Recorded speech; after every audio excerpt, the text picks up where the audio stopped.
শেষের দিনে কিছু যাক বা না যাক, ওটা আমার গ্যারান্টি। একটা জিনিস যাবে, শেষের দিনে আমাদের কর্মফল। ও যাই করো না কেন বাবা, কর্মফল জীবনে কাউকে ছাড়বে না। তুমি জগতে কি কর্ম করছো সেই দিকে তোমার খেয়াল রাখতে হবে বাবা, না হলে অন্তিম সময়ে সেই কর্মের শাস্তিটা তোমার পেতে হবে। কর্মফলের শাস্তি পেতে হবে। আর একটা বস্তু আমাদের সাথে যাবে, সেটা কি? ওটা আমার গ্যারান্টি।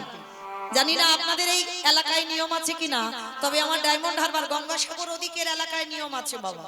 মানে আমার উত্তরের কথা বলছি, হরি বল। আমার দক্ষিণের কথা, এটা উত্তর তো, উত্তর 24 পরগনা। বেশ, তাহলে আমি উত্তরের কথা বলছি না, আমি আমার দক্ষিণের কথা বলছি।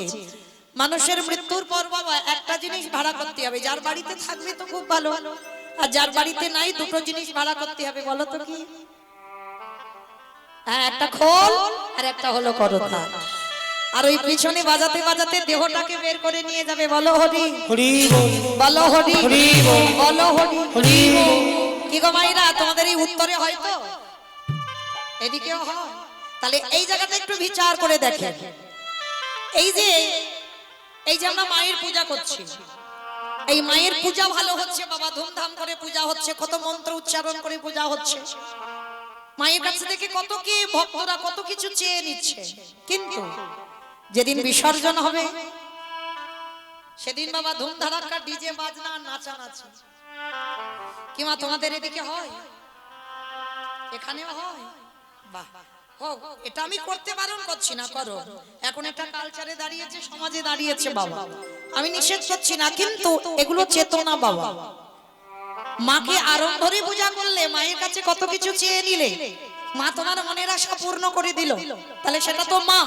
তাহলে মাকে পূজা করছো, আর মার পূজা ভালো করে করলে, আর যেদিন বিসর্জন হবে বাবা সেদিন ধুমধারাক্কা ডিজে হচ্ছে কেন, নাচানাচি হচ্ছে কেন? তাহলে এটাই তো বাস্তব বাবা। আমাদের দেহটা যেদিন বিসর্জন হবে সেদিন একটা লরিতে করে ডিজে বাজি বাজি গেলে হতো না? হলে তো হওয়ালে হতো, তাহলে হওয়াচ্ছি না কেন? এই জায়গায় আমার চৈতন্য মহাপ্রভু শিক্ষা দিলেন, ওরে কলির জি, এলি খালি হাতে, যাচ্ছিস খালি হাতে। শেষের দিনে যাত্রা, নাটক, ফাংশন কিছু যাচ্ছে না, তাহলে যাচ্ছে কে? এই হরি নামে যাবে। পছা দেখো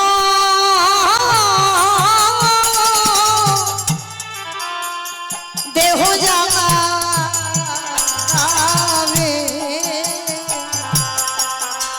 যেদিন তুমি ভালো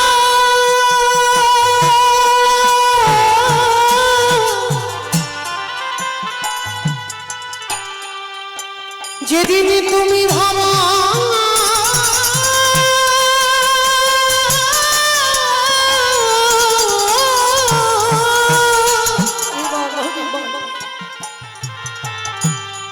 যেদিন তুমি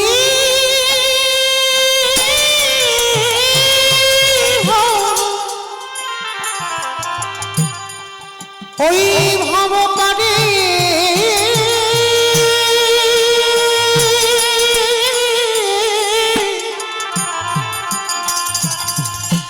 পারে যাবে।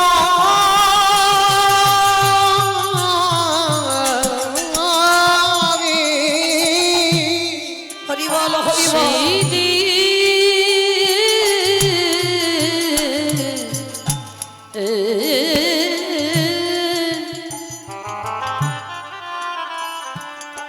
সেই দিনে নাম যাবে,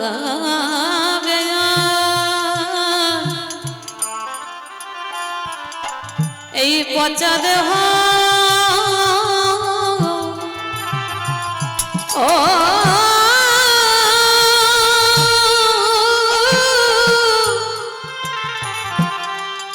দেহ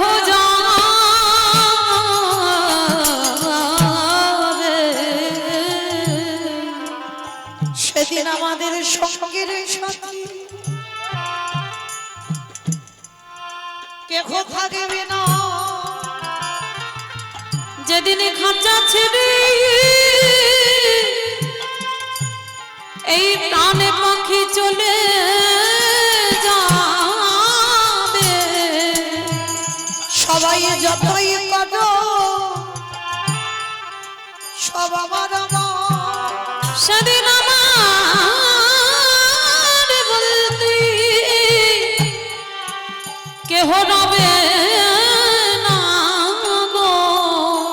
আমাদের কারণে কৃষ্ণ ভজ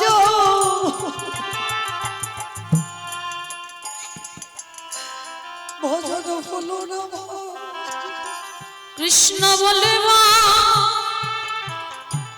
বলি এইভাবে সবাই আমরা মায়ার বাঁধনে বন্দি খোলা শুধু আমার মা করে মরলাম। হে দয়াময় তুমি বিনে আমার গতি নাই বলে তুমি তো আমার পিতা বন্ধু ভাই, তুমি জানো আমার চরণ ছাড়া করুণা দয়া শুধু এ জন্মে নয় জন্মে জন্মে তোমার ওই চরণে আমি জানাই লাগিলাম আমার দেহ মন প্রাণ সুখে দিলাম। আমি তোমার ঘাটে এসে দাদাই রইলাম একেবারে মনে করো হে দয়াল হরি, দয়াল আমার কেশে ধরে টেনে দিও তুমি যে ভগবানের কান্ডারি, তুমি চরণ ছাড়া করুণা দয়া শুধু এ জন্মে নয় জন্মে জন্মে আমার জাতি কুলমান বিসর্জনে দিলাম ওই চরণে সপে দিলাম। আমার দেহ প্রাণ সপে দিলাম শুধু এ জন্মে নয় জন্মে তোমার ওই চরণে সব সপিলাম জন্মে নয় জন্মে তোমার ওই চরণে সব সপিলাম জন্মে জন্মে নামে যাবে আর পচা দেহ যাবে। শিশুকালে কৃষ্ণ ভজে কৃষ্ণ পাবার আসে কৃষ্ণ পাবার আসে অগ যৌবনেতে কৃষ্ণ ভজে আসে বাবা নাই আসে আসে বানা আসে অগ বৃদ্ধ কালে কৃষ্ণ ভজে জমের তার আসে এই জায়গাটা মা খুব অনুভব করবে শিশুকালে কৃষ্ণ ভজে কৃষ্ণ পাবার আসে যৌবনেতে কৃষ্ণ ভজে আসে বানায় আসে বৃদ্ধকালে কৃষ্ণ ভজে জমেরও তর আসে ভজন যদি করতে হয় মা একটু সকাল সকাল নামতে হয় সকাল গড়িয়ে বিকাল যদি হয়ে যায় সে সময় বাবা কৃষ্ণ ভজন হয় না বড় তত্ত্বের কথা বাবা শিশুকালে ভজন করতে বললো আবার আর একদিকে বলছে বাবা কুড়ি ফুল গোবিন্দ সেবায় লাগে না কি বাবা একদিকে বলছে সকালবেলা ভজন করো আর একদিকে বলছে কুড়ি ফুল গোবিন্দ সেবায় লাগে না কুড়ি ফুল সম আমাদের দেহ তত্ত্বে বলছে বাবা বাল্যকাল কুড়ি ফুল মানেই বাল্যকাল দেখবেন যদি কোনো মা বা বাবা ছোট ছোট বাচ্চাদের নিয়ে কীর্তন আসরে আসে কেন বাবা মা এসেছে ঠাকুমা দাদু এসেছে তাদের সঙ্গে পড়ে এসেছে কিন্তু মা আদৌ কি তাদের কীর্তন যে কি বস্তু কীর্তন শুনলে যে কি অভিজ্ঞতা হবে সেটা কি তাদের বোধগম্য আছে নেই তো তাহলে ওটা হচ্ছে কুড়ি ফুল ওই ফুলটা ঠিক ঠিক গোবিন্দ সেবায় লাগছে না কেন কারণ আমরা তো বাবা সেই ধ্রুব মহারাজের মা হতে পারিনি আর প্রহ্লাদের মা হতে পারছি না যদি ধ্রুবের মা হতাম প্রহ্লাদের মা হতাম তাহলে বাবা আমাদের ছেলেরা কুড়ি ফুলে গোবিন্দ সেবায় লাগতো বাবা হলো বীজ মা হলো ক্ষেত্র বা মাটি বীজ বপন করা হলো মাটিটা যদি নোনা লেগে যায় এ মাটির ফসল জীবনেও ভালো হবে না তাহলে সবার আগে মনে রাখতে হবে বাবা মাটিটাকে ঠিক রাখতে হবে মাটি যদি গন্ডগোল হয় মাটিতে যদি আগাছা কুগাছা ছেয়ে যায় ও মাটির ফসল জীবনে ভালো হবে না আর একটা কথা সবাইকে জানতে হবে বাবা প্রথম শিক্ষা প্রতিটা বাচ্চা তার মা দেয় পাঠশালায় গিয়ে প্রথম শিক্ষা হয় না মা প্রথম শিক্ষা তার মা প্রথম হাতে ধরে বাবা অকার আকার ক খ এবিসিডি সবার আগে মা শেখায় বাবাও নয় প্রথম শিক্ষা মা বলবে ওটা তোর বাবা, তবে কিন্তু ছেলে জানবে ওটা আমার বাবা। ওটা তোর দাদা, তবে কিন্তু ছেলে জানবে। তাহলে মা যেমন শিক্ষা দেবে, যে পথে নিয়ে যাবে সন্তান সেই পথে ধাবিত হবে। কিন্তু আজকে এই যে বলছে কুড়ি ফুল সেবায় লাগবে না, মানে কলিযুগে বাবা কুড়ি ফুল লাগবে সেবায়? ওদের বাবা হাতে একটা বড় বড় মোবাইল দিলে হয়ে গেল, যাও, আর কারোর লাগবে না। কলিযুগে ধারণার কথা বলছি। আর বাসি ফুল তো লাগেই না বাবা, বাসি ফুল সেবায় লাগে না। কি গো মা, বাসি ফুল সেবায় লাগে? যে ফুলটা গাছে ফুটেছিল পড়ে গেছে ঝরে, সে ফুল সেবায় লাগছে না। হরি বল। তা সে ফুলটা যখন সেবায় লাগছে, সে ফুল যখন সেবায় লাগে না বাবা, আর ওই বাসি ফুল সম আমাদের দেহতত্ত্বে বলছে বার্ধক্য দশা। কি গো, দন্ত পড়ে যাবে, কেশ পেকে যাবে, চামড়া গুলো আলগা হয়ে যাবে। এ ফুল গোবিন্দ সেবায় লাগবে,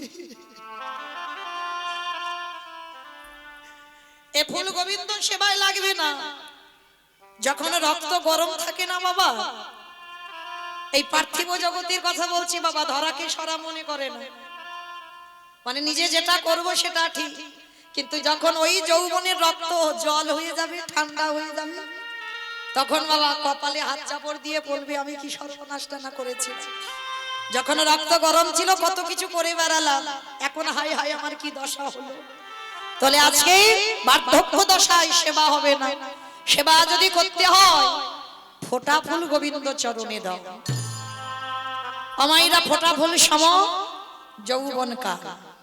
কোন যৌবনের কথা বলছি জানো? যেদিন আমাদের দুটো হাত গোবিন্দ সেবাই লাগবে, তোমার দুটো চরণ গোবিন্দ স্থানে যেতে পারবে, তুমি জিহ্বায় কৃষ্ণ নাম উচ্চারণ করবে, তুমি কানে ভালো করে কৃষ্ণ নাম শ্রবণ করবে, এই জিহ্বায় কৃষ্ণ নামে বলতে পারবে, তুমি নয়ন দিয়ে কৃষ্ণ রূপ দেখতে পাবে,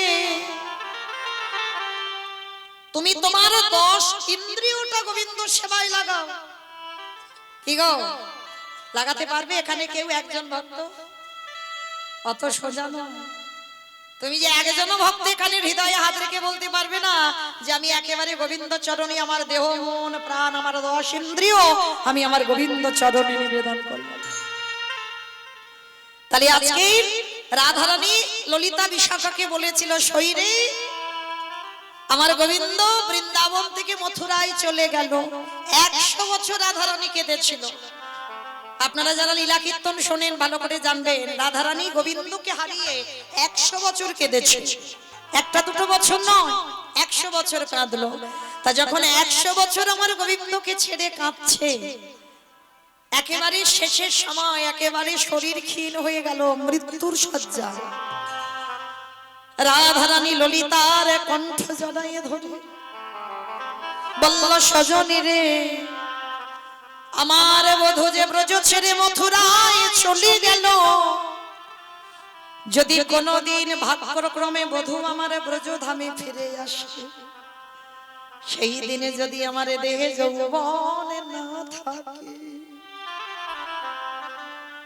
বল বল ললিতা রে, আমার দেহে যৌবন যদি চলে যায়, বলে বলে কি দিয়ে গোবিন্দে আমি সেবা দিব, আমার যৌবনে যাবি, হরি বল হরি বল। আমার যৌবনে যদি ফুরায় যায়, আমি কি দিয়ে গোবিন্দে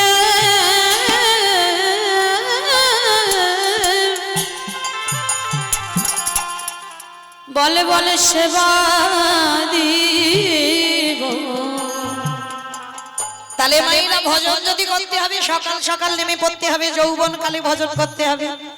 তাহলে চলেন যোগ একবার আসে, আর সেই যোগ যদি বিয়োগ হয়ে যায় আর যোগে ফিরে আসে না। আর একটা কথা বলি মা, আমার ওই ভগবান না একটু ভালোবাসার কাঙাল, অন্য কিছুর কাঙাল নয়, ভগবান শুধু ভালোবাসার কাঙাল। ভগবানকে জগতে কেউ দড়ি দিয়ে বেঁধে রাখতে পারে না বাবা, ভগবানকে কেউ অহংকার দিয়ে বেঁধে রাখতে পারে, ভগবানকে কেউ ধন সম্পত্তি দিয়ে বেঁধে রাখতে পারে না। ভগবান বলছে কে কি দিল আমি দেখি না, ভগবান বলছে না যে আমায় মোটা মোটা রজনীগন্ধার মালা দিয়ে সাজা, ভগবান একবারও বলছে না আমার শ্বেত পাথরের মন্দির গড়ে দে, ভগবান একবারও বলছে না আমার দামি দামি অলংকারে সাজিয়ে দে, ভালো ভালো ডালা দিয়ে খেতে দে। তবে বাবা ভগবানের লোভ নেই বলা ভুল হবে, আছে আছে। ভগবানের এক জায়গায় লোভ, যদি একজন ভক্ত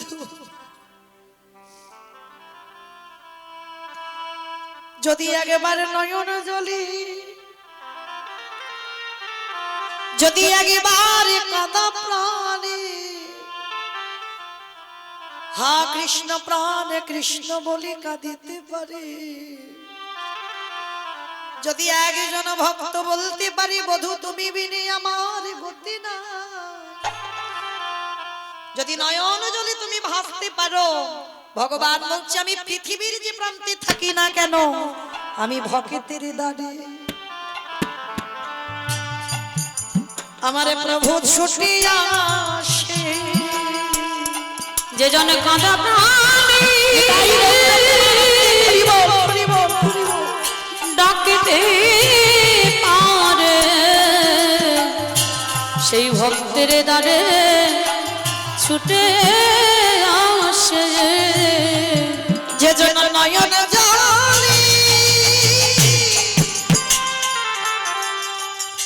একেবারে কাঁদা প্রাণে, সেই ভক্তের দ্বারে দ্বারে ছুটে আসে।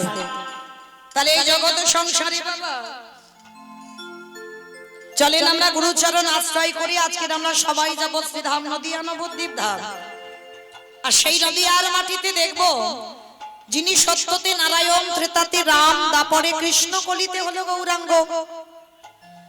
কৃষ্ণ কলিযুগে গৌরাঙ্গ হয়েছে মা, কিন্তু এই গৌর হয়ে এসেছে শুধু একজনের ডাকে, তিনি হলেন অদ্বৈত আচার্য গোসাই, যিনি 12 বৎসর তুলসী ভাসিয়ে আমার কৃষ্ণকে গৌর করে এনেছিল।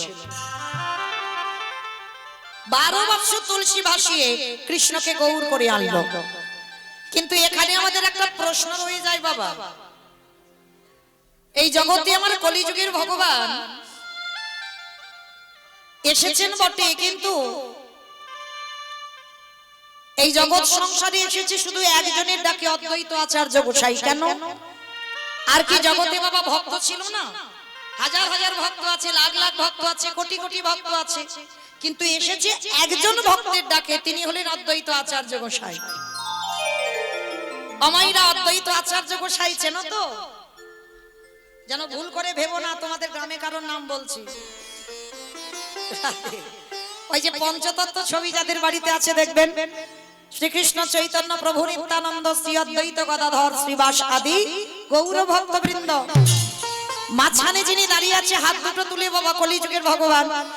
আর ওই ভগবানের ডান দিকে দেখবেন একটা বয়স্ক লোক, চুল গোপ দাড়িগুলো বাবা পেকে সব সাদা, ইনি হলেন বুড়ো অদ্বৈত আচার্য গোসাই। আর ইনি 12 বৎসর তুলসী ভাসিয়ে আমার কৃষ্ণকে গৌর করে টেনে এনেছিল বাবা গোলক থেকে নদীয়ার মাটিতে। কিন্তু এখানে আমাদের জানার বিষয় আছে বাবা, ভক্তের যদি অভাব নেই তাহলে একজনের ডাকেই কেন এলো? আর কি অন্য ভক্ত ছিল না? অদ্বৈত আচার্য ডাকে এলো কেন? আগে জানতে হবে মা এই অদ্বৈত আচার্য গোসাই কে, যার একটা নাম হচ্ছে মা মৃত্যুঞ্জয়। বলতে পারবি মৃত্যুঞ্জয় কোন ঠাকুরকে বলে? বাহ, শিব ঠাকুর। শিব ঠাকুরের একটা নাম হচ্ছে মৃত্যুঞ্জয়। কেমন? আর এই মৃত্যুঞ্জয় নাম হয়েছে কেন না সত্য ত্রেতা দাপর এই তিন যুগে আমার বাবার কোনো রূপ পরিবর্তন হয়নি, একই শিব হয়ে আছে। আর ওই বাবা কলিযুগের মাটিতে এসে বাবা রূপ পরিবর্তন করেছেন নাভা দেবীর গর্ভে, নাম নিয়েছে যার নাম হলো কমলাক্ষ। দীক্ষা নেবার পরে নাম হলো অদ্বৈত আচার্য গোসাই। কিন্তু এখানে আমাদের একটা প্রশ্ন রয়ে যায় বাবা, ভক্তের যদি অভাব নেই আর আমার ভোলানাথ তিন যুগে শিব হলো কিন্তু কলিযুগে শিব হচ্ছে না কেন? এই কেনর কথা জানতে গেলে বাবা আমাদের সবাইকে একটু যেতে হবে মহাভারত। এই মহাভারতে গেলে বাবা আমরা প্রশ্নের উত্তরটা পাবো, কিসের জন্য আমার বাবা ভোলানাথ কলিযুগে শিব হচ্ছে না। চলেন একবার মহাভারতে গিয়ে বাবা খবরটা নিয়ে আসি। এই মহাভারতে যুধিষ্ঠির মহারাজ করেছিল রাজস্বই যজ্ঞ। মায়েরা এই জায়গাটা খুব মন দিয়ে শ্রবণ করবেন, কেমন? যারা শাস্ত্র জ্ঞানী, যারা তত্ত্ব জ্ঞানী তারা তো জানেন, আর যারা জানেন না তাদের উদ্দেশ্যে নিবেদন। এই রামায়ণ বলো মহাভারত বলো সবটাই বাবা সমাজ শিক্ষা।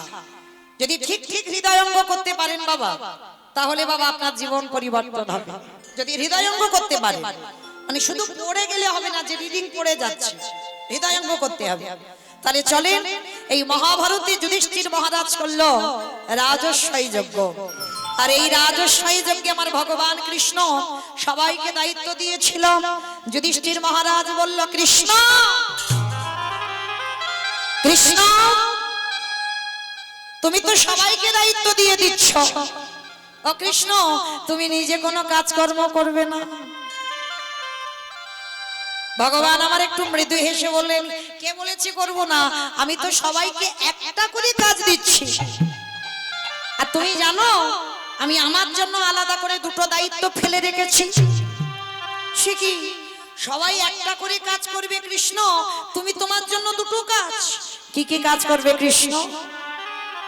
বলে, জানো দাদা আমার এই যজ্ঞে প্রথম কর্ম হবে যত যত ভক্ত আসবে, যত যত সাধু গুরু বৈষ্ণব আসবে, আমি কৃষ্ণ দয়াময় হয়ে সবার প্রথমে আমি নিজের হাতে তাদের চরণ যুগল ধৌত করে দেব। যেই না কথাটা বলেছে যুধিষ্ঠির মহারাজ চমকে উঠেছে। অসম্ভব, কে কোন জাতের মানুষ আসবে জাতের ঠিক নেই, আর যারা যারা আসবে কৃষ্ণ তুই সবার পা ধোয়াবি। ভগবান হেসে বললেন, হ্যাঁ দাদা এটা হবে আমার প্রথম কাজ। আচ্ছা মায়েরা আপনারা একটু হৃদয়ঙ্গ করে দেখেন, অনুভব করে দেখেন, যিনি বিশ্বের স্রষ্টা মালিক ভগবান, জগতে যার কোনো কিছু অভাব নেই, মা মনে করলে একটা সেকেন্ডে বাবা পৃথিবীটাকে লয় প্রলয় করে দিতে পারে, মনে করলে একটা সেকেন্ডে বাবা পৃথিবীটাকে ওলট পালট করে দিতে পারে। সেই ভগবান আজকের পা ধোয়ার দায়িত্ব নিচ্ছে কেন? এমনি এমনি নয়, ভগবান পা ধোয়ার কাজ কেন নিয়েছে জানো? নিজে আচরি ধর্মজীবের শেখায়, নিজে না করলে ধর্মজীবকে শেখানো না যায়। যদি আমার আচরণ ঠিক না হয় আমাকে দেখে সমাজ শিখবে কি? যদি আমার বলা ঠিক না হয়, আমি যদি পিতামাতাকে সম্মান না করি, আমি যদি সাধুগুরু বৈষ্ণবদের সম্মান না করি, তাহলে আমাকে দেখে বাবা সমাজ শিখবে বলে মনে হয়? আমার কথা শুনে সমাজ শিখবে বলে মনে হয়? কখনো শিখবে না। তাহলে আগে নিজেকে আচরণ করে দেখাতে হবে কি বাবা? তাই তোমার কৃষ্ণ রাজস্বই যজ্ঞে আজকের প্রথম কাজ পা ধোবার দায়িত্ব নিল। কেন? আপনাদের আমাদের চৈতন্য দান করলো। ওরে কলির জীব, তোদের বাড়িতে যদি সাধু গুরু বৈষ্ণব আসে সবার আগে চেষ্টা করবি নিজের হাতে চরণ যুগল ধৌত করে দিতে। এই নিয়মগুলো বাবা এখন আমরা বিশ্বাস করি না, এখন আর আমরা মানি না, কিন্তু আগেকার দিনে আমার মা ঠাকুমারা করতো, দেখতাম বাড়িতে যদি গুরুজন আসতো সবার আগে বাবা পা ধোয়ার ব্যবস্থা হতো, তারপরে বসতে দেবার জায়গা। কিন্তু আমাদের মতো মেয়েরা বাবা যত টিভি সিরিয়াল দেখে আর তাদের মতো আচরণ হয়ে যায়, ভুলে যাই আমরা পুরানো সংস্কৃতির কথা, ভুলে যাই আমরা পুরানো দিনের কথা। কিন্তু সবার চরণ ধরে আমি একটা কথা বলে যাব মা, আপনারা যেন মনে করবেন না যে আমি কাউকে জ্ঞান দিতে এসেছি, না, এইটা একেবারে ভাববেন না বাবা। আপনারা জানেন, আমি একটু মনে করাচ্ছি। আপনারা জানেন আমার থেকে অনেক অভিজ্ঞতা, আপনারা যারা জ্যেষ্ঠ বা জ্যেষ্ঠা বসে আছেন, অনেক জ্ঞানী ব্যক্তি, আমার থেকে অনেক অনেক উপরে, আমার থেকে অনেক জ্ঞান আপনাদের। তথাপি আমি একটা কথা বলে যাব মা, বাড়িতে যদি কোনোদিন সাধুগুরু বৈষ্ণব আসে, বাড়িতে যদি গুরুজন আসে, বাড়িতে যদি বছর অন্তর গুরুদেব আসে, সবার আগে চেষ্টা করবে নিজের হাতে তাদের চরণ যুগল ধৌত করে দিতে। সবার আগে চেষ্টা করবে। অনেক অনেক মায়েরা প্রশ্ন করবেন, মৌমিতা আমাদের গুরুদেব তো নেই, দেহ রেখেছেন, কি করব? বছরান্তর ঠিক ঠিক সাধুগুরু বৈষ্ণব পেয়ে উঠি না, তাহলে আমরা কি করব? তাদেরও ব্যবস্থা করে রেখেছে আমার ভগবান। যে যার ঘরের বাবা মা তো আছে, যে যার ঘরের শ্বশুর শাশুড়ি তো আছে, যাদের আছে, যারা হারিয়ে ফেলেছো তাদের কথা বাদ দাও, যাদের আছে একটু যত্ন করে রেখে দিও। একটা কথা মনে রেখো মা, ভগবান সুদামাকে বলে রেখেছে, সুদামা এই পৃথিবীতে সব থেকে বড় গুরু তো যে যার ঘরের বাবা মা। ভগবান নিজেকে নিজে আগে বড় গুরুর জায়গা দেয়নি বাবা, ভাগবত বিধান সবার আগে বাবা মার জায়গা দিয়েছে,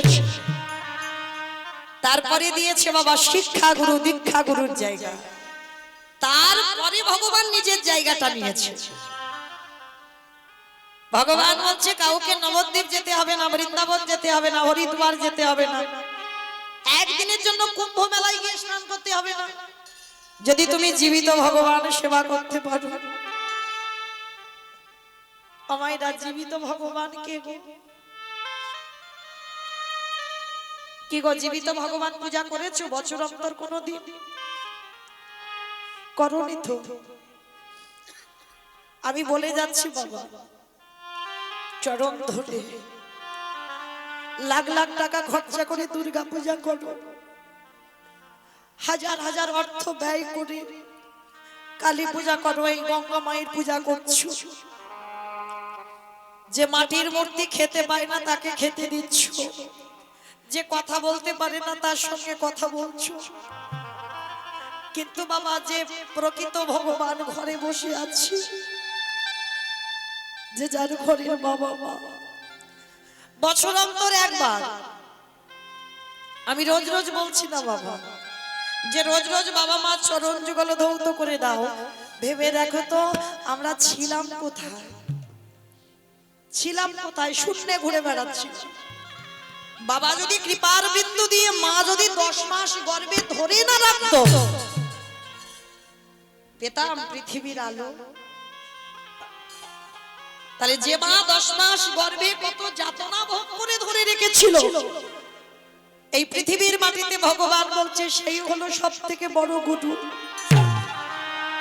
তাই সবার বলে গেলাম মা, বছরে একবার, অন্য কিছু নয়, একটু বাবা মাকে বসিয়ে চরণ যুগল ধৌত করে গলায় মালা দিয়ে বছরে একবার একটু খাইয়ে দিও।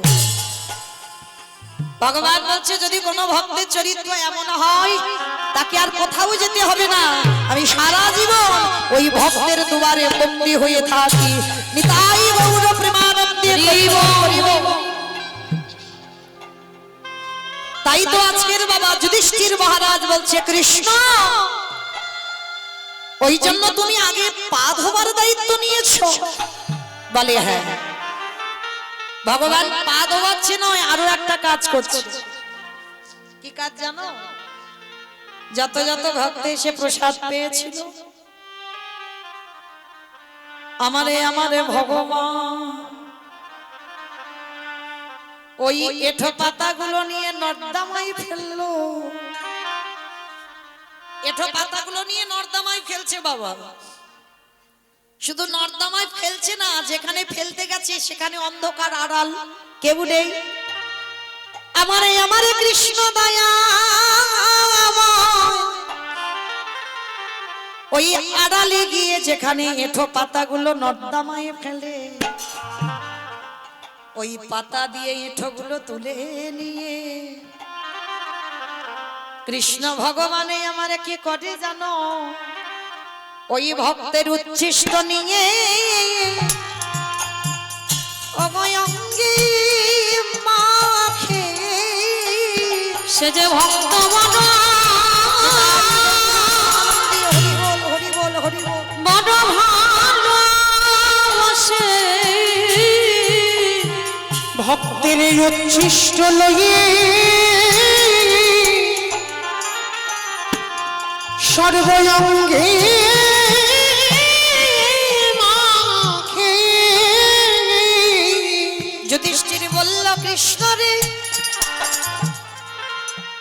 এটা তুই কি করছিস? কে কোন জাতের মানুষ এসেছে, কে নিচু জাত কে উঁচু জাত, জাতির ঠিক নেই। আর যারা যারা আসছে তুই প্রত্যেকের পা ধোবাবি, ওটা মেনে নেওয়া যাচ্ছে। প্রত্যেকের এঁঠো পাতাগুলো ফেলছিস, এটাও মেনে নেওয়া যাচ্ছে। কিন্তু কৃষ্ণ ওই এঁঠোগুলো কেন গায়ে মাখছিস? ভগবান হাসি আর বলি দাদা গো, ভক্তের এঁঠোই আমি গায়ে মাগলাম কেন জানো? এই জগৎ সংসারে কেউ যদি পাপ করি, সবার পাপের বিচার আমি ভগবান করি। কিন্তু তুমি কি জানো, সবার পাপের বিচার আমি করি, কিন্তু বাবা যে বিচারক হয় তার বিচার কে করে? কি গো মাইরা, আপনারা কি বলেন? ভগবান হয়ে অপরাধ করে না, ভগবান হয়ে পাপ করে না? তাহলে আপনাদের বিচার যদি আমার ভগবান শয়ন করে, তাহলে ভগবানের বিচার করবে কে? ভগবান হাসিয়ার বলে আমার বিচার কাউকে করতে লাগে না, আমার বিচার আমি নিজে নিজে করে দিই। তা যুধিষ্ঠির মহারাজ বলছি, কৃষ্ণ তুমি পাপ করেছো, কি পাপ? বলে যে পাপটা করেছে সেই পাপটা ওই ত্রেতা যুগে রামচন্দ্রের অবতার, আমি নিজের হাতে আমি রাবণকে বধ করেছি। আর রাবণকে বধ করে আমার রামচন্দ্রের মাথা থেকে পা পর্যন্ত বাবা পাপী হয়ে গেল। আর সেই পাপ ধোয়ার জন্য কৃষ্ণ অবতারের রাজস্বয় যজ্ঞে পা ধোয়ার দায়িত্বটা নেওয়া। আচ্ছা মায়েরা, আপনাদের এই জায়গাটা একটু একটা কৌতূহল হচ্ছে না যে রামচন্দ্র অকাল বোধন দুর্গা পূজা করেছিল, যে কার্তিক মাস বা আশ্বিন মাসে পরে যে দুর্গা পূজাটা হয়, ওটা তো বাবা রামচন্দ্র করেছিল। ওই পূজাটার নাম হচ্ছে অকাল বোধন। তাহলে এই অকাল বোধন পূজা করলো রাবণের মৃত্যুর জন্য, আর সেই রাবণকে মেরে আমার রামচন্দ্রের সর্বশরীর পাপী হয়ে গেল। এইটা একটা কেমন মতো শুনতে লাগছে না? ভগবান একজন শত্রুকে নিধন করে পাপ করেছে। আগে তো জানতে হবে মা, রাবণ ভালো লোক না খারাপ লোক? বলো তো দেখি, রাবণ ভালো লোক না খারাপ লোক? ভালো লোক। ও মা, বোধহয় মাথার গন্ডগোল হয়ে গেছে, রাবণ নাকি ভালো লোক। আমা আপনারা কি বলেন? এদিক থেকে উত্তর এলো রাবণ ভালো লোক, আপনারা কি বলছেন? ভালো লোক? সবাই বলছো ভালো লোক। আচ্ছা হ্যাঁ গো, ভালো লোক যদি হলো তাহলে ভগবানের বউ চুরি করলো কেন? ভালো লোক তো বলছো, ভালো লোক যে হয় সে ভগবানের বউ চুরি করে? বাহ, রাক্ষসকুল উদ্ধার হওয়ার জন্য। রাধে রাধে, এটাই তত্ত্ব বাবা।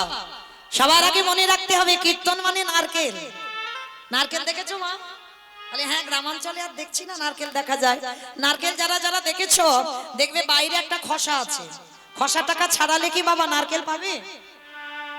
ভিতরে ঢুকে গিয়ে দেখবে বাবা আরো বেশি শক্ত। বাইরে যত না শক্ত, ওর ভিতরে আরো বেশি শক্ত। সেই শক্ত জিনিসটাকে ভাঙতে হবে, সাদা রঙের শ্বাসটাকে টেনে ছাড়াতে হবে, তারপরে যদি আস্বাদন করতে পারো, তারপরে বুঝবে তুমি নারকেলের স্বাদটা কেমন। এই কীর্তনটা ঠিক বাবা ওই রকম, মানে যেটা চোখে দেখছো ওটা ঠিক নয়। তুমি যেটা চোখে দেখছো ওটা কোনোদিন ঠিক নয়। এই যে আমি বললাম না ভগবানের বউ চুরি করেছিল, রাবণের একটা দুটো বউ নয়, যে রাবণের 10,000 বউ ছিল, তবু বাবা লক্ষ্যটা পড়েছিল ভগবানের বউয়ের দিকে। কেন লক্ষ্য করলো জানো? এটাই তত্ত্ব বাবা। এই তলিয়ে ভিতরে একটু ঢুকতে হবে, ভিতরে গিয়ে খুঁজে বের করতে হবে। সবার আগে জানতে হবে বাবা, নারী ভোগের সম্পদ নয়। এখানে যদি কোনো পুরুষ মনে করে বাবা নারী শুধু ভোগে, ভোগ বিষয় আলাদা, সেবা বিষয় আলাদা, এই দুটো যদি বাবা কোনো পুরুষ গন্ডগোল করে ফেলে না, তার বাবা অনিবার্য সর্বনাশ হবেই হবে। এই ভোগ বিষয় আর সেবা বিষয়, যারা গুরুচরণ আশ্রয় করেছো, দুটোর মধ্যে বাবা একটা স্বর্গ আর একটা নরক। নারী ভোগের সম্পদ নয়, নারী হচ্ছে সাধনা, নারী ভজনের, নারী আরাধনার। যদি বলো এটা আমার কথা নয় বাবা, আমার কথা কাউকে বিশ্বাস করতে হবে না। একটু গ্রন্থের দিকে তাকিয়ে দেখেন, যেদিন অসুরীদের অত্যাচারে দেবতারা স্বর্গ ছাড়ে, ওই দশভুজা দুর্গা যদি 10 হাতে অসুর নিধন না করিত, তাহলে দেবতারা যেত কোথায়? যদি 10 হাতে অসুর নিধন না করিত, দেবতারা যেত আস্তে। তাহলে বাবা অসুরদের নিধনের জন্য দেবতাদের তেজ দিয়ে তাহলে তো পুরুষ সৃষ্টি করতে পারতো, তাহলে নারী সৃষ্টি হলো কেন? নারী পারে বাবা অসুরদের নিধন করতে। আবার দেখেন, ওই চণ্ডী ঠাকুরের রানীর চরণ ভজন করে পেয়ে গেল গোবিন্দ চরণ। এই চণ্ডী ঠাকুর মা বাসুলির উপাসনা করতো বাবা, কালী ভক্ত। চণ্ডী ঠাকুর কালী আরাধনা করতো, শক্তি আরাধনা করতো। বৃন্দাবনে নিয়ে গেছে বাবা, ভগবানের লীলা বলছে, কিছু বুঝতেই পারছে না বাবা, চণ্ডী ঠাকুরের মাথায় কিছু ঢুকছে না। মানে মা সাক্ষাৎ চণ্ডীকে নিয়ে গেছে বাবা বৃন্দাবন, শক্তি নিয়ে গেছে বৃন্দাবনে, ভগবানের লীলা নিজে চোখে দেখাবে, শোনাবে বলে। কিন্তু বাবা ভগবানের লীলা কিছু বুঝতেই পারছে না। জগৎ জননী মা বলেছিল, বলে শোনো চণ্ডী, এখন তোমার হবে না, ফিরে চলো তুমি তোমার সেই নানুর গ্রামে। সেখানে গিয়ে তোমাকে একটা কাজ করতে হবে, সেবা বিষয়টা জানতে হবে। মা নিজের হাতে জানিয়ে দিয়েছিল বাবা, ওই যে বিধবা নারী, যার নাম জানো কি ছিল গো? কি ছিল? রানী রজকিনী, ধোপানি, ধোপানি না, কাজ করতো, কাপড় জামা কাচতো। হ্যাঁ, 12 বছর একটা যুগ, 12 বছর চণ্ডী ঠাকুর ওই পুকুরে ছিপ ফেলেছে বাবা। মানে পুকুরের ওদিকে থাকতো চণ্ডী ঠাকুর আর এদিকে থাকতো রানী রজকিনী। বাবা ছিপটা তো নামে ফেলতো, অপলক নয়নে চেয়ে থাকতো, কিন্তু রানী একটা দিনের জন্য কথা বলেনি। কেন? কারণ অল্প বয়সী বিধবা নারী, দাদার ঘরে থাকতো কাজের মেয়ের মতো। কোন দিনের জন্য, একটা দিনের জন্য সারা শব্দ মুখ থেকে বার হয়নি। 12 বছর চণ্ডী ঠাকুর অপেক্ষা করেছিল, ওই নারীটা কবে একটা কথা বলবে। ছিপ ফেলেই থাকতো বাবা চণ্ডী ঠাকুর। পুকুরের ওদিক থেকে একদিন রানী বলে উঠেছিল, ঠাকুর তোমার ছিপে মাছ উঠেছে তো? ঠাকুর একটা কথা বলেছিল, সবে ঠোকর দিল, মাছ তো ধরেনি গো। কি গো, এ বাহ্যিক জগতের কোনো প্রেম নয়। কেউ যদি গুলিয়ে ফেলে বাবা, আমার চণ্ডী ঠাকুর আর আমি প্রেম ভালোবাসা বাহ্যিক জগতের মতো আজকাল যেটা হয় বাবা, হ্যাঁ, তাহলে বাবা তার নরকে যেতেই হবে। কারণ চণ্ডী ঠাকুর সর্বদা রানীর চরণ সেবা করত, আর সেই সেবা করে যে শক্তি আরাধনা করত, সেই শক্তি আরাধনা করেও সাক্ষাতে রাধা গোবিন্দের যুগল দেখতে পেল। নিতাই গৌর প্রেমানন্দে হরি বল। তাকিয়ে দেখেন বাবা বিল্লমঙ্গলের দিকে, একজন পতিতা নারী বারবনিতা, যাদেরকে আমরা ঘৃণার চোখে দেখি, সমাজ ওই পতিতাদের কি বলে? ভালো চোখে দেখে বাবা। সেই পতিতা নারীকে ভালোবাসলো, এমন ভালোবাসলো বাবা মরে গেছে, শ্রাদ্ধে বসেছে, মানে পিতৃবিয়োগ, মানে কতটা শোক, তথাপিও বাবা আমার বিল্লমঙ্গল যতবার শ্রাদ্ধে বসে কিছুতে মন আর স্থির হয় না। একটাই কথা, একবার আমি যাব আমার সেই চিন্তামণির কাছে। কোন রকমে বাবার উদ্দেশ্যে পিণ্ডটা দিয়ে ওই গভীর রাত, ঝড় বৃষ্টি, নদী পার হতে হবে, নদীর ওদিকে বাড়ি। হ্যাঁ, কি করেছিল বাবা আপনারা জানেন, বিস্তার করতে লাগবে না। মরাকে কাঠ মনে করলো, এমন প্রেম, মরাকে কাঠ মনে করে আর ওই বাসকি নাগ মানে সাপের লেজকে দড়ি মনে করে ছুটে গেল ওই পতিতা নারীর কাছে। পতিতা নারী একটাই কথা বলেছিল, ঠাকুর ওই প্রেমটা যদি আমায় না দিয়ে ওই প্রেমটা যদি তুমি কৃষ্ণ চরণে দিতে, আমার মনে হয় তুমি সাক্ষাতে ভগবান পেয়ে যেতে। তাই গৌর প্রেমানন্দে। হরি বল হরি বল। হ্যাঁ গো, কে বলে চিন্তামণি পতিতা বারবনিতা? যদি পতিতা নারী হবে তাহলে সেই পতিতা নারী কোনোদিন বলতে পারতো যে তুমি ওই প্রেমটা আমাকে না দিয়ে তুমি গোবিন্দ চরণে দাও? একটা ধাক্কায় একেবারে বেরিয়ে গেল বাবা চিন্তামণির কাছ থেকে, সাক্ষাতে পেয়ে গেল গোবিন্দ চরণ। তাহলে পেল কি করে? চিন্তামণির চরণ সেবা করে। তাকিয়ে দেখেন বাবা, এই গঙ্গা পূজা হচ্ছে, জয়দেবের মেলা। হ্যাঁ, জয়দেব ঠাকুর কি করতো? মা পদ্মাবতীর চরণ সেবা করত। সেবা করে সাক্ষাতে পেয়ে গেল রাধা মাধবের কৃপা। শ্রী শ্রী রামকৃষ্ণ পরমহংসদেব কার সেবা করত? মা শারদা করতো না? কলিযুগে প্রমাণ তো বাবা। তাহলে আপনারা কি বলেন নারী ভোগে? যদি কোন দুরাচার, কোন পাপিষ্ঠ যদি মনে করে নারী শুধু ভোগের সম্পদ, আমি হরিবাস করে বলে যাই তাদের নরকে গিয়েও ঠাঁই হবে না। তাহলে আজকে নারী যদি সাধনার হয়, রাবণ রাজা জানতো যদি ভগবানের বউকে চুরি করে এনে রাখা যায় আর ভগবানের কাছে যেতে লাগবে না। কি গো, যেতে লাগবে? ধরো যদি কারোর বাড়ি গরু টরু থাকে, গরু বাছুর মাঠে বেঁধে দিয়ে এসেছ, ফল ফল করছে ঘাস, গরুটা খেতেই আছে, সন্ধ্যা হয়ে যাচ্ছে, সে গরুর দড়ি ধরে টানছে বাবা, গরু আর ঘরে ফেরে না। কিন্তু ভাই তোমার গরু ধরতে হবে না, ওর বাছুরটা যে চারদিকে ছুটে ছুটে বেড়াচ্ছে ওই বাছুরটাকে একবার কোলে নাও। আর বাছুরটাকে নিয়ে যদি একবার তুমি হাঁটতে পারো তাহলে কোনোদিন তোমাকে আর গরুর দড়ি ধরে টানতে হবে না, আপনি থেকে গরু তোমার পিছনে চলে আসবে। তত্ত্বটা কি বোঝালো বাবা? এই জগৎ সংসারে যদি একজন ভাগ্য চক্রে পেয়ে যাও ভক্ত চরণ, সেই ভক্ত চরণ যদি আশ্রয় করো, আর তোমাকে চারিদিকে ঘুরে বেড়াতে হবে না, তোমাকে গোবিন্দ ভজন করতে হবে না। ভক্ত চরণে আশ্রয় যদি করতে পারো, আমার ভগবান পৃথিবীর যেখানে থাকুক না কেন ভক্তের দ্বারে ছুটে আসে। সে যে ভালোবাসে ভক্তের দ্বারে ছুটে আসে। রাবণ রাজা ঠিক ওই রকম চরিত্রের মানুষ বাবা। উনি জানতো ভগবানের সঙ্গে তোমার মিত্রতা করলে হবে না, এরা তো সেই স্বর্গের জয় বিজয়। হ্যাঁ, বলতে গেলে বাবা আজকে সারা রাতে ঠিক করতে পারবো না, মানে এটাই হলো শাস্ত্রের কথা বাবা, একটা থেকে একটা চলে চলে যাবে। কারণ এরা জানতো সেই জয় বিজয় অপরাধ করে রেখেছিল। যদি এরা ভগবানকে প্রেম ভক্তি দিয়ে ডাকতো তাহলে 7 জনম টাইম লাগতো কৃপা পেতে। আর ভগবানের সঙ্গে যদি শত্রুতা করবে যত বেশি তত তাড়াতাড়ি কৃপা হবে। তাহলে এমনি এমনি কি বাবা, রাবণ তো জানতো আমি ভক্তি দিয়ে আমার উদ্ধার হব না, তাহলে আমার শত্রুতা করতে হবে। তো এমন শত্রুতা করব ভগবান যেন রেগে আমাকে বধ করে দেয়, আর আমাকে বধ করলেই আমার এই 1 লক্ষ ছেলে আর 1.25 লক্ষ নাতি আমার সব উদ্ধার হয়ে যাবে।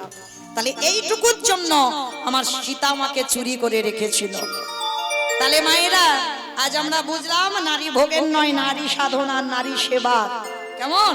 তো আজকে সেই ভগবান রামচন্দ্র রাবণকে নিধন করেছিল, নিধন করে মাথা থেকে পায়ের নখ পর্যন্ত পাপ। ভগবান পাপ গুড়ায় না, কুরুক্ষেত্রের মাঠে গান্ধারীর কুরু বংশটা ধ্বংস করলো, আর গান্ধারী অভিশাপ দিল কৃষ্ণ তোমার 56 কোটি যদু বংশ ধ্বংস হবে। ভগবান জানতো যে আমি ধর্ম প্রতিষ্ঠা করতে গেলে কত মায়ের অভিশাপ নিতে হবে, কত স্ত্রীর অভিশাপ নিতে হবে। ভগবান জানতো, তবু কিন্তু বলল আমাকে ধর্ম প্রতিষ্ঠা করতে হবে। আর যখন যখন বাবা ধর্মের গ্লানি আসবে, ভগবান সাক্ষাতে নাম আসুক, কোনো না কোনো রূপে কাউকে পাঠিয়ে বাবা ধর্ম প্রতিষ্ঠা করতে।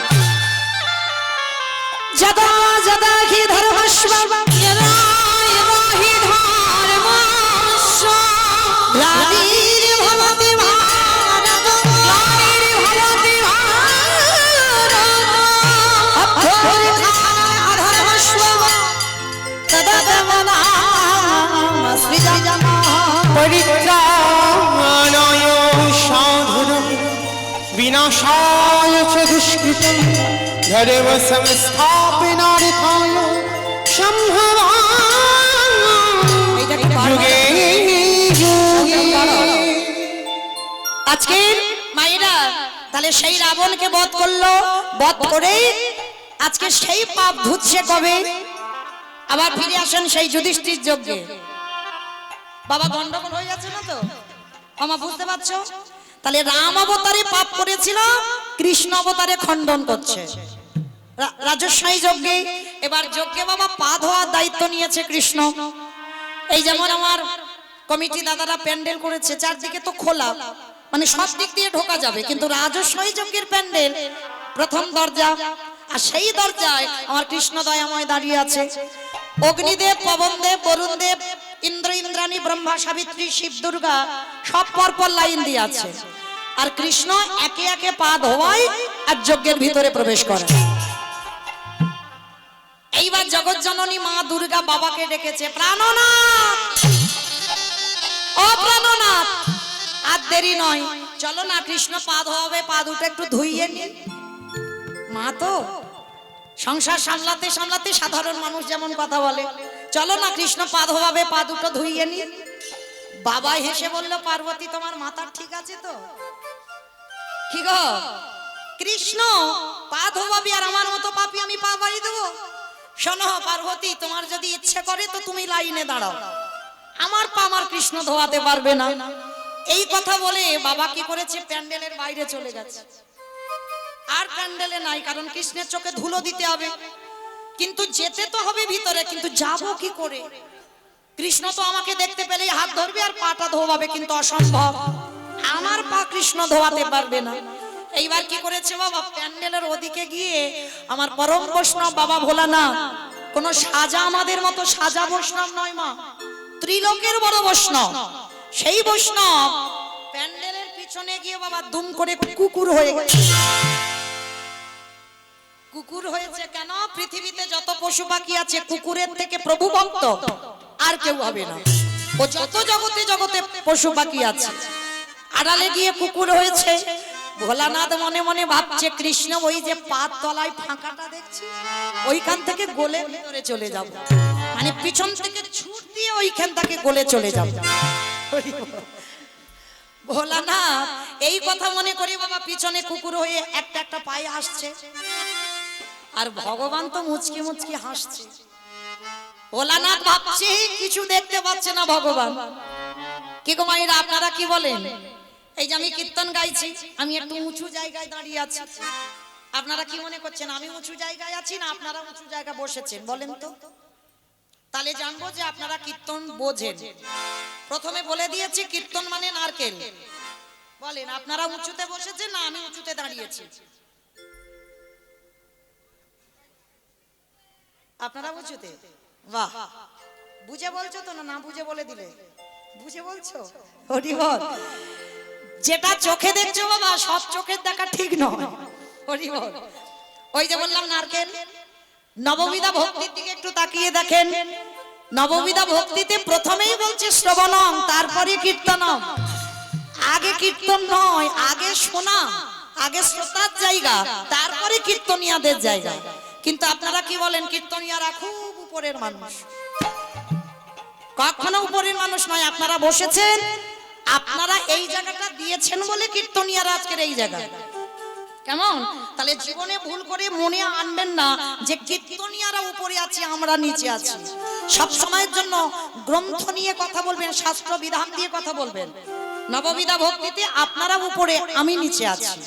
তাহলে মায়েরা, আমি বাহ্যিক জগতের কথা বলি, দেখতে মোটামুটি সবাইকে পাচ্ছি, কিন্তু যারা দূরে দূরে আছে খুব একটা দেখা যাচ্ছে না। তো যারা দূরে আছে দেখতে পাচ্ছি না ঠিক ঠিক, কিন্তু কে কি করছে, কে কীর্তন শুনছে, কে শুনছে না, কে গল্প করে যাচ্ছে, কে মেলাতে এসে খাবার খেতে এসেছে, কে আবার বসে বসে সন্ধ্যাবেলা।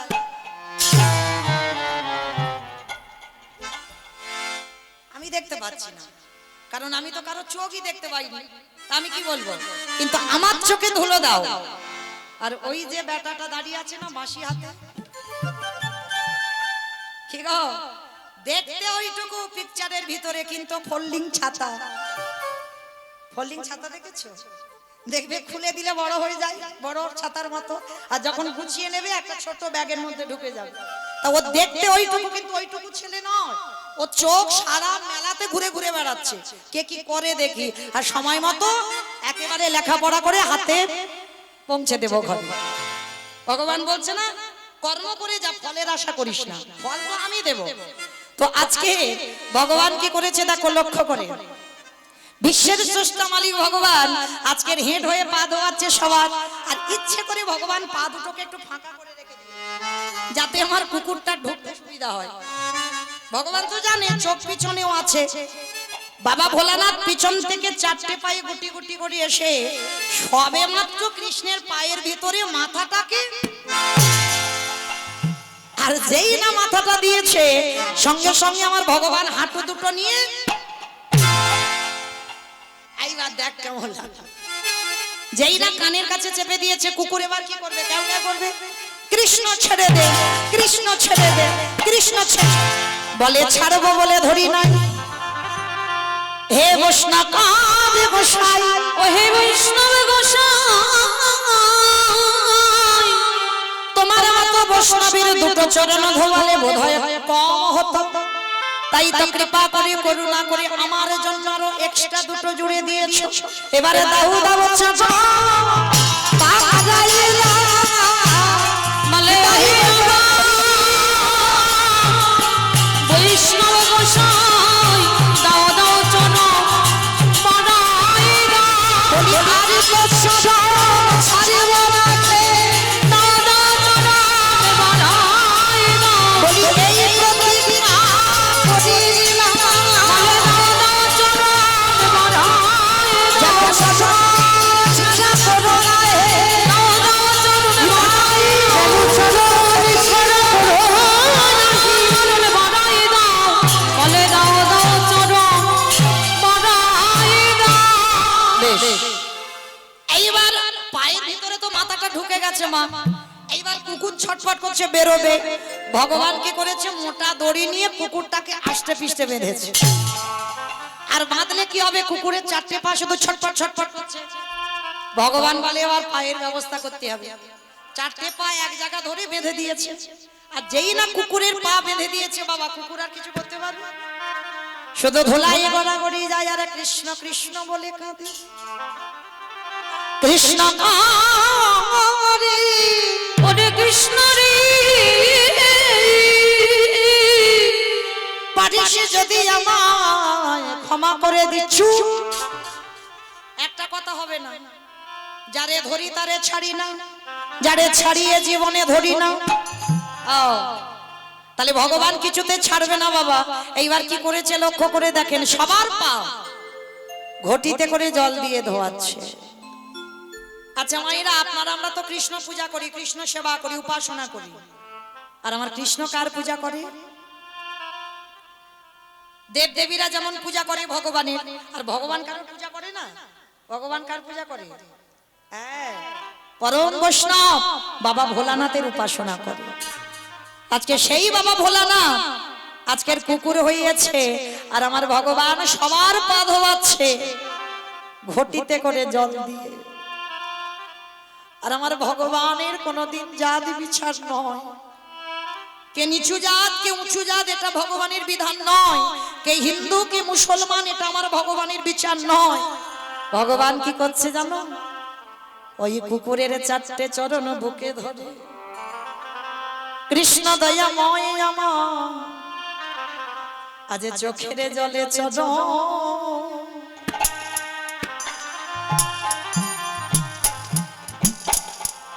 চরণ ধোবা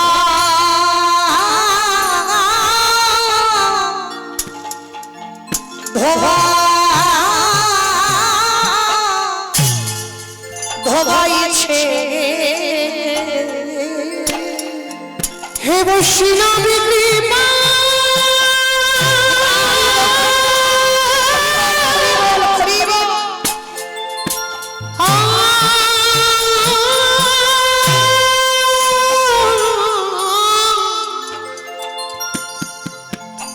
হে বৈষ্ণব কৃপা,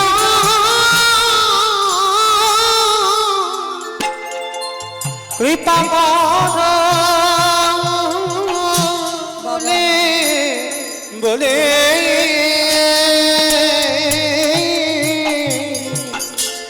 চোখের জলে চড়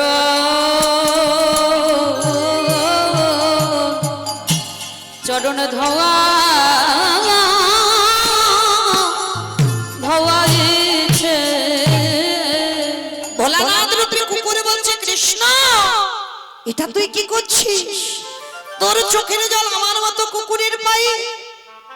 তবে কৃষ্ণ রে এই যে তোর চোখের জল আমার চরণে পড়ল, তোর চরণ ছুঁয়ে আমি প্রতিজ্ঞা করলাম আগত কলিযুগে কোনোদিনই আমি আর শিব হব না। আমার এটা মনে পড়ছে আমি এখান থেকে গিয়েছিলাম কলিযুগে কেন শিব নয়, সত্য ত্রেতা দাপরেতে শিব হলো, কলিতে কেন হলো না? এই কেন কথাটা জানতে গিয়ে বাবা রামায়ণ মহাভারতে যেতে হলো।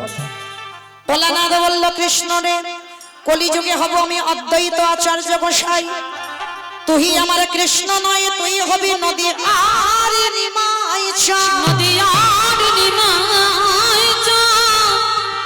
আমি 12 বৎসর তুলসী ভাষায় তোকে ডাকবো। পৃথিবীর কারোর ডাকে নয়, আমার ডাকে তোর নদী আই নামতে হবে। আরে যেদিনে তুই নদী আই নামবি আমি শান্তিপুর থেকে তোর সঙ্গে দেখা করতে যাব। আজ রাজস্বই যজ্ঞে যেমন তোর চোখের জল কুকুরের পায়ে পড়লো, এই কুকুরের ঋণী হয়ে গেল। আমি কথা দিলাম কলিযুগে যেদিন অদ্বৈত হব, তুই যেদিন নিমাই হবি, যেদিন আমাদের দুজনের প্রথম সাক্ষাৎ হবে, ওর এমনি করে চট আমি ধরাইব। যেদিন নদী আমি নিমাই হবি এমনি করে চরণ ধোয়াইব। আস্তে তাহলে মায়েরা পরিষ্কার বোঝা গেল যার জন্য আমার ভগবান কৃষ্ণ কলিযুগে গৌর হয়েছে অদ্বৈত আচার্যের ডাকে। আর অদ্বৈত আচার্যের ডাকে সে কি করছে জানো? কেহ বলে পুরাবিতে রাবণ বধিলা, কেহ বলে পুরাবিতে। আমাইরা উলু কই গো? একটু জোরে দাও। কেহ বলে পুরাবিতে রাবণ বধিলা, কেহ বলে পুরাবিতে আমার গোনাই গোনা গোনা গোনা গোনারি।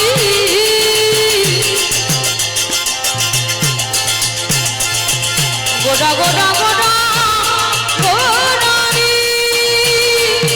গোনা গোনারি। হরি বল হরি বল। ওই নদী আর চাঁদ গোনা আমার নামে গোনা।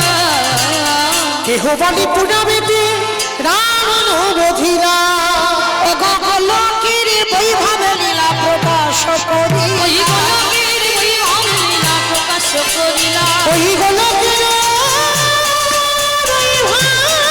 লীলা প্রকাশ করিলা।